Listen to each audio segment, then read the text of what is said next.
Ficus umbellata, also known as the umbrella tree fig, remains a rare and almost unheard of houseplant in the U.S. However, it has become an increasingly popular Japanese houseplant. Originating from Africa, the umbrella tree fig has yet to gain the same popularity in the U.S. as its closely related fiddle-leaf ficus cousin. The umbrella tree fig may be difficult to find in local garden centers, but it may be purchased by specialty growers or online.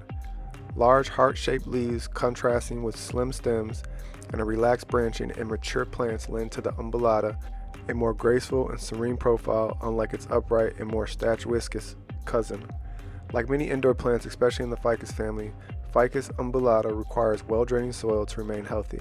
Soil that is rich in organic material is preferential. Additions of perlite or vermiculite to potting soil will aid with good drainage and aid in the prevention of overwatering. The umbrella tree fig requires ample, bright sunlight. Without sufficient sunlight, the ficus can't get all the light it needs and will begin to drop its leaves.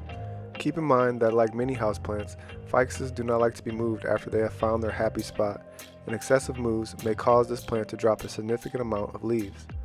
Though there aren't many insects that feed specifically on Ficus umbellata, you might find scale and aphids from time to time. In order to control these pests, the first step is to wipe any existing ones off using a cloth dipped in alcohol or soapy water. Next, spray your tree with either neem oil or insecticidal soap, making sure not to get this onto its leaves as it could damage them. The sap that gets secreted from Ficus umbellata plants is mildly toxic to humans, cats, and dogs. Never ingest any part of the plant and wash hands after handling the plant if you get the milky sap on your skin, as it can cause irritation.